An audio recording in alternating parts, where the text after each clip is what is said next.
Ludicrous Feed is proudly sponsored by My Car, Tyre and Auto, Carloop, data to empower Australia's EV revolution, and Hankook, driving emotion.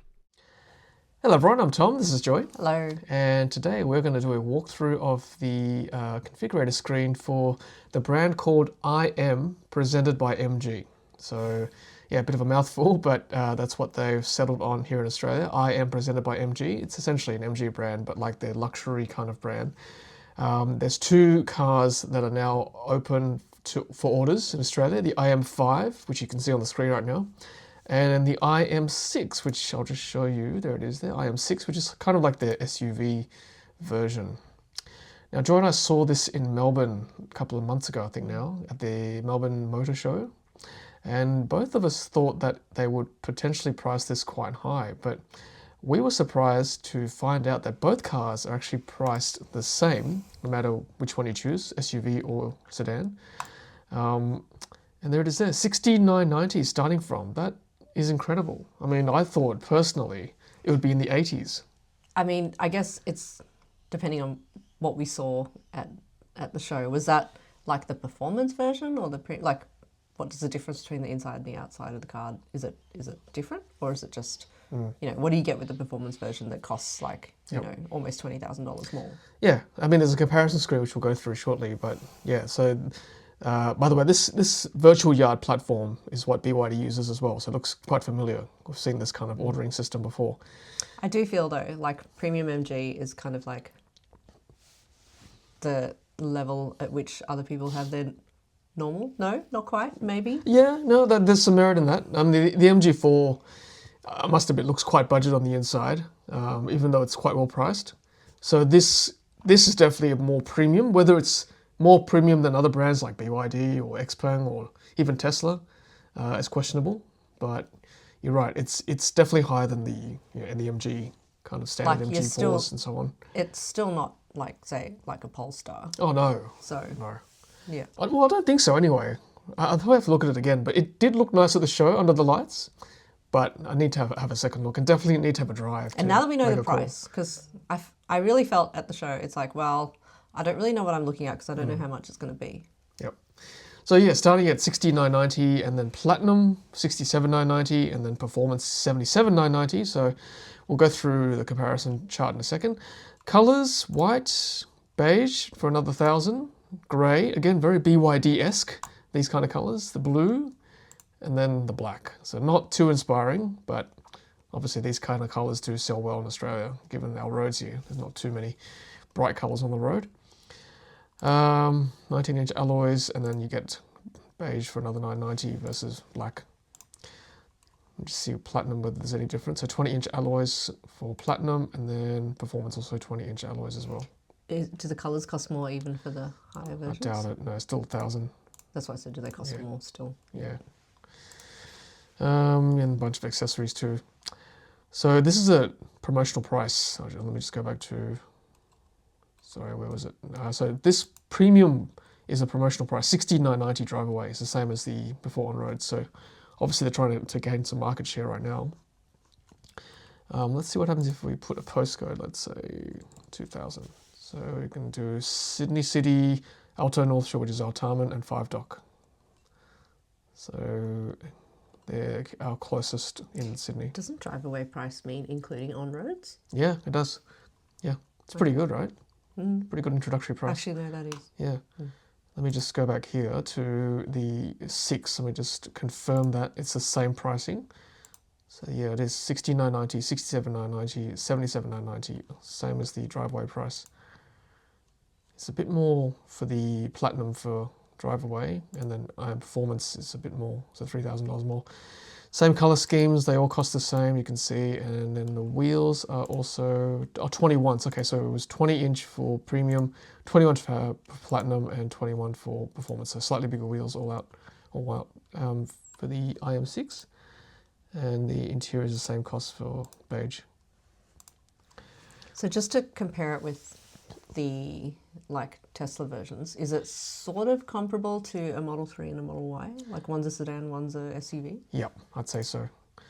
Okay, let's try this one. So this one down the bottom, you'll see a comparison chart. There we go.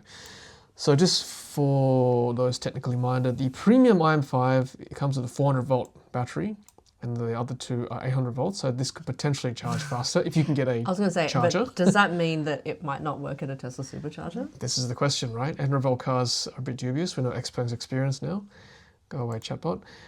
You can get up to 396 kilowatt DC fast charge if you can find a charger that can support that kind of speed. 3.2 seconds, 0 to 100. That's fast. That's fast. Although at the show we saw 2.75, so I'm not sure what happened. Why? How do you remember these numbers? I know. I'm sorry. I just do. Pretty powerful motors, and all-wheel drive for the performance variant versus rear-wheel drive. That's huge. Driving range 755 kilometers apparently. Any DC. So I look at the WLTP 655. Still.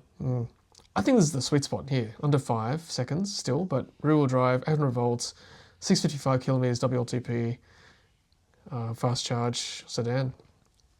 It's pretty good. And if I go to the, go back up to the, here we go, the SUV version. Let's scroll all the way down again. So just slightly slower compared to the sedan. So same thing, the breakdown is such that there's 400 volts for the base, 800 volts for the top two, and rear-wheel drive for the bottom two specs, all-wheel drive for the top one, and fast charge for the top two specs. 153 is not bad.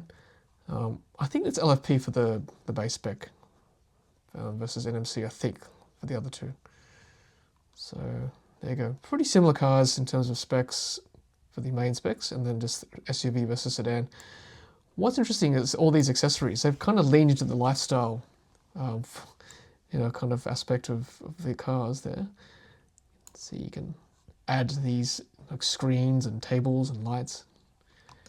It reminds me a lot of what we saw at Auto Shanghai, or Shanghai Auto. See, and now I don't even know which way around it is. Auto Shanghai, I think. Yeah.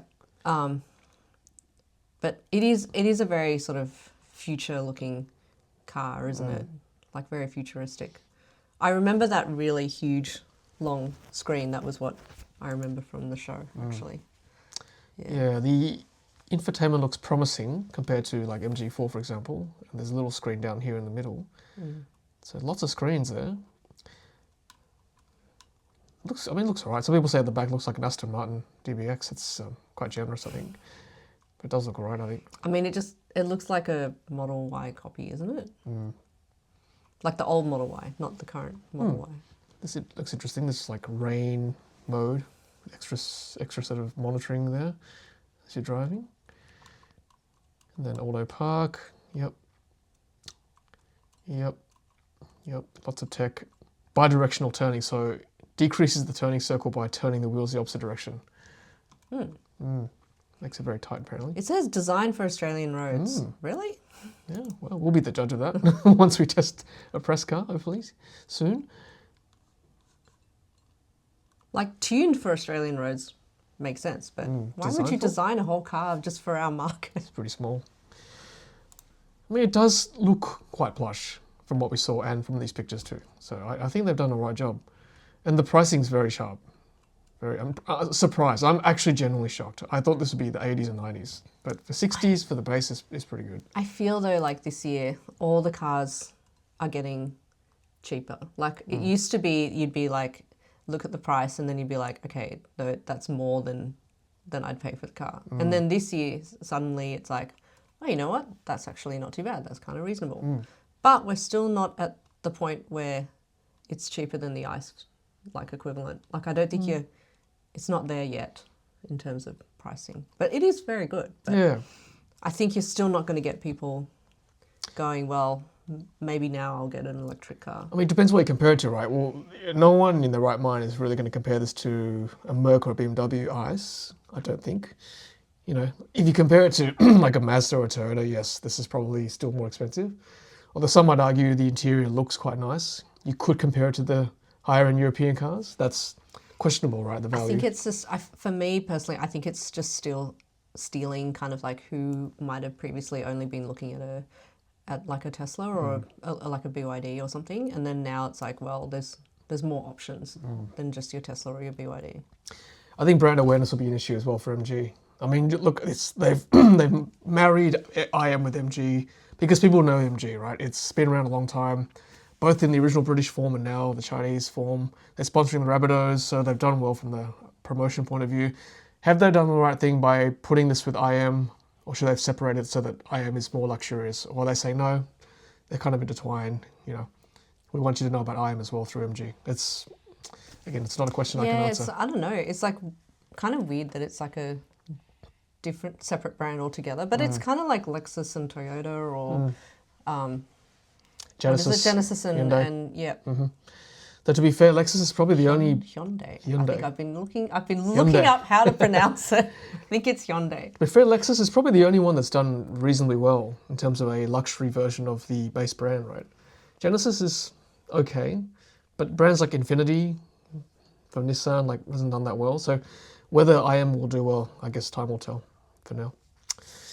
Yeah, all right. Well, that's good. At least, I guess there's another brand that we can try in the next few months when the press cars come. This one does look more like your iPad on wheels, though. So if you don't like the iPad on wheels look, you may not like this kind of very modern looking car. That's what I would say. I like the sedan, personally. It's very smooth and sleek, like a bar of soap. The front looks a bit odd, but the back looks nice. It's sort of very aerodynamic at the back there. But you're right, it's very Model 3-esque in terms of the design. This one, and then the other one looks like the old Model Y. Even the lights, honestly, the front headlights look very similar to the old Model 3. That's true. I'll probably take the blue one. I like the blue one. The cream one. I like the cream one. Yeah, the beige. Beige. Yeah. Yeah. To see them in person again.